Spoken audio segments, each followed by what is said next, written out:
व्यासाय विद्महे सच्चिदानन्दाय धीमहि तन्नो साई प्रचोदयात्। ओम श्री साईनाथाय नमः।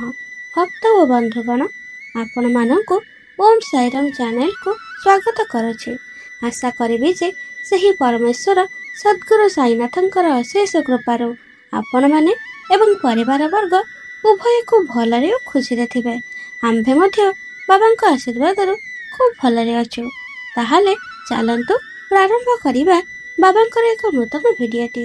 आशा करिबि बाबांकर एही भिडियोटी आपण मानको निश्चित भाबरे भल लागिबो।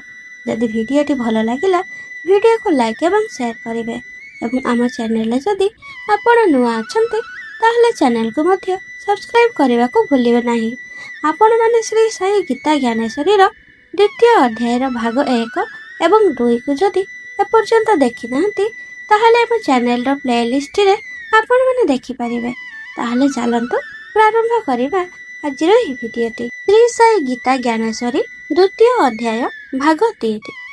जो भक्त एकांतरे बसी बा ध्वनि प्रज्वलित करी बाबांकर बा ईश्वरंकर नाम को निरंतर स्मरण करे और तांकर कंठरे सर्वदा हरिनाम व्यतीत अन्य किछि न थाए बा विषय वासना प्रति कौनसी लोभ बा मोह न थाए।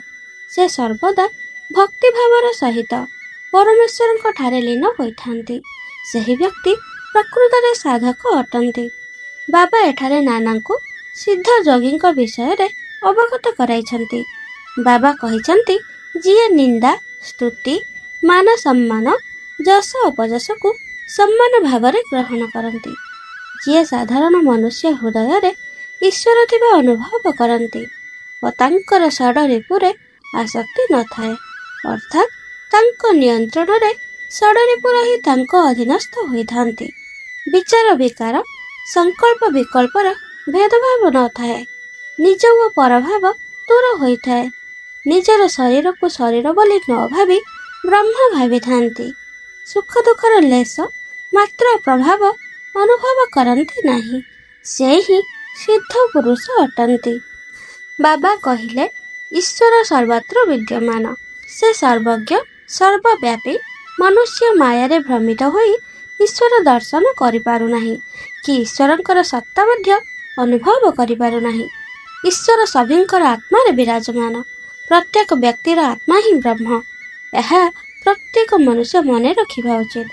तुमे मु माधव राव महलसापति काशीनाथ आडकर हरिपंथ साठे काका तात्या साहेब गणेश बेरे बेडू भागचंद आदि समस्ते ईश्वरंकर अंश अटंती ओ एमाने समस्ते मारुति ओ तांकर ईश्वर पंडरीनाथ अटंती। एठारे मने रखिबा उचित जे बाबा तांकर शिष्य मानकु परोक्षरे कहिथिले जे से तांको सद्गुरु पंडरीनाथ अटंती। एथिरो बुझिबा उचित जे तुम मन भितरु शत्रुहीनता भाव आसिले तमे शत्रुहीनता स्थिति उपलब्धि करिबो। एही स्थिति प्राप्त हेले सबु किछि निर्द्वंद्वरे होई परिबो। बाबा नानांको बुझाई कहिले जे मानवर चित्त चंचल ओ अस्थिर अटे। जेपरि महुमाछी फूलर फूलको उड़ी जाई थाए जेपरि अनलर शिखा बहुत दूर पर्यंत ताप प्रदान करि थाए ठीक सेहिपरि मानवर चलचंचल चित्त मनोरंजन दृश्य द्रव्य देखि आनंदरे अधीर होई पड़े। किंतु प्रकृत ब्रह्म दर्शन प्राप्ति समय रे मुह पछको फेराई नहीं जाए। हे नारायण तुम्हें ही वचन को ध्यान पूर्वक सुन।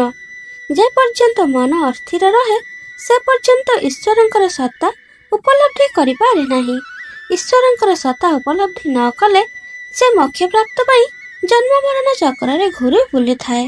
तेणु जन्म मृत्यु चक्र बंधन रु पार पाइबा पाई मानव प्रयास करबा आवश्यक।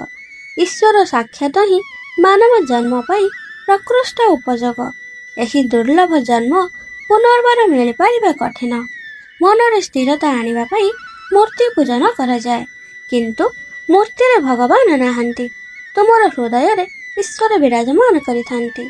मन को स्थिर करी ईश्वरंकर आराधना कर। एहा कले मनरे एकाग्रता सृष्टि हेब। एकाग्रता बिना ईश्वर प्राप्ति असंभव।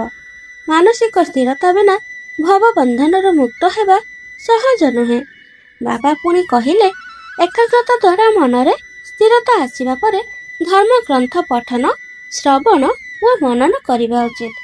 ପରେ ଏହାର ବାଣୀକୁ ହୃଦୟଙ୍ଗମ କରି ସର୍ବଦା ଶାସ୍ତ୍ର ଉପଯୁକ୍ତ ନୀତି ନିୟମ ଅନୁସାରେ ଚଳିବା ସଙ୍ଗେ ସଙ୍ଗେ ଧ୍ୟାନ କରିବା ଉଚିତ। ସମସ୍ତ ବିଦ୍ୟା ମଧ୍ୟରେ ଆତ୍ମଜ୍ଞାନ ସର୍ବଶ୍ରେଷ୍ଠ ଜ୍ଞାନ। ଏହି ଆତ୍ମଜ୍ଞାନ ସମସ୍ତ ଦେବତାମାନଙ୍କର ଗୁରୁ, ମଙ୍ଗଳମୟ ଶିବ ଓ ପାର୍ବତୀମାନଙ୍କର ସାରୁ ସୁମେର ପର୍ବତ ସହ ସମାନ ଅଟେ। ଯିଏ ଆତ୍ମଜ୍ଞାନର ଅଧିକାରୀ ହୋଇଥାନ୍ତି ତାଙ୍କ ପାଖରେ ସମସ୍ତ ଶକ୍ତି ସଞ୍ଚରିତ ହୋଇଥାଏ। ମୁକ୍ତି ତାଙ୍କ ପାଖକୁ ଛାଇଁ ଛାଇଁ ଆସେ। ସ୍ୱୟଂ ଶ୍ରୀହରି ବି ତାଙ୍କ ପାଖରେ ମୁଣ୍ଡ ନୁଆଇଥାନ୍ତି ବା ବଶୀଭୂତ ହୋଇଥାନ୍ତି। ବାବା ନାନାଙ୍କୁ କହିଥିଲେ, ଆତ୍ମବିଦ୍ୟା ଓ ଆତ୍ମ ସାକ୍ଷାତକାର ମାର୍ଗରେ ଯିବା କଠିନ। ମୁଁ ତୁମକୁ ମୋକ୍ଷ ପ୍ରାପ୍ତି ପାଇଁ ସରଳ ମାର୍ଗ ଦର୍ଶାଉଛି, ଯାହାଦ୍ୱାରା କି ତୁମେ ସହଜରେ ମୋକ୍ଷ ପ୍ରାପ୍ତି କରିପାରିବ। ଯଦି ତୁମେ ମାରୁତି, ହରିବନ୍ଧ, ବେରେ, କାକା, ତାତ୍ୟା ଆଦି ଭକ୍ତଙ୍କ ମାର୍ଗ ଅନୁସରଣ କରିବ, ତାହେଲେ ତୁମକୁ ମୁକ୍ତିର ମାର୍ଗ ମିଳିଯିବ। ପ୍ରତିଦିନ ସାଧୁସନ୍ଥଙ୍କୁ ଦର୍ଶନ କର। ସାଧୁସନ୍ଥଙ୍କ ମାର୍ଗ ଅନୁସରଣ କରି ଚାଲ। ସେମାନେ ତୁମର ମାର୍ଗଦର୍ଶକ ହେବେ ଓ ପୁଣ୍ୟ ପ୍ରାପ୍ତି କରାଇବେ। ଯଦି ତୁମେ ପ୍ରତ୍ୟହ ସାଧୁ ଦର୍ଶନ ଓ ସାଧୁସନ୍ଥଙ୍କ ପୂଜନ ଓ ସେମାନଙ୍କର ନାମ ଜପ ଶ୍ରବଣ କରିବ, ମୃତ୍ୟୁ ସମୟରେ ତୁମର ଅନ୍ତଃକରଣ ଶୁଦ୍ଧ ହୋଇଯିବ। ଜୀବନର ଅନ୍ତିମ ସମୟରେ କିଛି ଇଚ୍ଛା ନ ରଖି ଏକାଗ୍ର ଚିତ୍ତରେ ଈଶ୍ୱରଙ୍କୁ ଧ୍ୟାନ ଓ ମନନ କରିପାରିଲେ ତୁମେ ମୋକ୍ଷ ପ୍ରାପ୍ତି କରି ଈଶ୍ୱରଙ୍କର ଚରଣରେ ଲୀନ ହୋଇଯିବ। ତୁମେ ତୁମର ଆରାଧ୍ୟ ଦେବତା ବା ଇଷ୍ଟଙ୍କୁ ମନ ମଧ୍ୟରେ ସର୍ବଦା ସ୍ମରଣ କର। ମନରେ କୌଣସି ଇଚ୍ଛା ବା ଭାବନା ରଖ ନାହିଁ। ଧ୍ୟାନ ଅବସ୍ଥାରେ ଯଦି ଜୀବନର ଅନ୍ତ ହୁଏ, ତାହେଲେ ତୁମକୁ ମୁକ୍ତି ନିଶ୍ଚିତ ମିଳିଯିବ। ଯେପରି ବୋଧଗାଁରେ ବନ୍ନୁର ମୁକ୍ତି ହେଲା, ସେହି ଆତ୍ମଜ୍ଞାନ ଲାଭ ଦ୍ୱାରା ଆଡ଼କର ଏବଂ ବେଣୁର ମୋକ୍ଷ ପ୍ରାପ୍ତି ହେଲା। ଶ୍ରୀ ସାଇଙ୍କର ନୀତିପୂର୍ଣ୍ଣ ବାଣୀ ଶୁଣିକରି ଚନ୍ଦରକର ଦୁଇ ହାତ ଯୋଡ଼ି ବିନମ୍ରତା ସହକାରେ ବାବାଙ୍କୁ କହିଲେ, ହେ ପରମ ବ୍ରହ୍ମ, ଆପଣ ହିଁ ମହାସିଦ୍ଧ, ଆପଣ ହିଁ ଯୋଗୀରାଜ, ଆପଣ କରୁଣାକର ଅବତାର, ଆପଣ ହିଁ ଆମମାନଙ୍କର ମାତା ପିତା, ଭ୍ରାତା ଓ ତ୍ରାଣକର୍ତ୍ତା ଅଟନ୍ତି। ଆପଣ ହିଁ ଆମ ପରି ଅଜ୍ଞାନ ଜନଙ୍କର ହାତ ଧରି ଏହି ସଂସାର ରୂପୀ ଭବସାଗରରୁ ଉଦ୍ଧାର କରିପାରିବେ।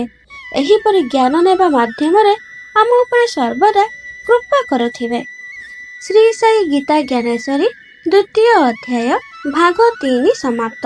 ଶ୍ରୀ ସଦ୍ଗୁରୁ ସାଇନାଥ ଅର୍ପଣମସ୍ତୁ। ଶୁଭମ୍ ଭବତୁ। ଭକ୍ତମାନେ, ଆପଣମାନଙ୍କୁ ଯଦି ଆଜିର ଏହି ଭିଡ଼ିଓଟି ଭଲ ଲାଗିଲା, ତାହେଲେ ଭିଡ଼ିଓକୁ ଲାଇକ୍ ଏବଂ ସେୟାର କରିବେ ଏବଂ ଆମ ଚ୍ୟାନେଲରେ ଯଦି ଆପଣ ନୂଆ ଅଛନ୍ତି, ତାହେଲେ ଚ୍ୟାନେଲକୁ ମଧ୍ୟ ସବସ୍କ୍ରାଇବ୍ କରିବାକୁ ଭୁଲିବେ ନାହିଁ।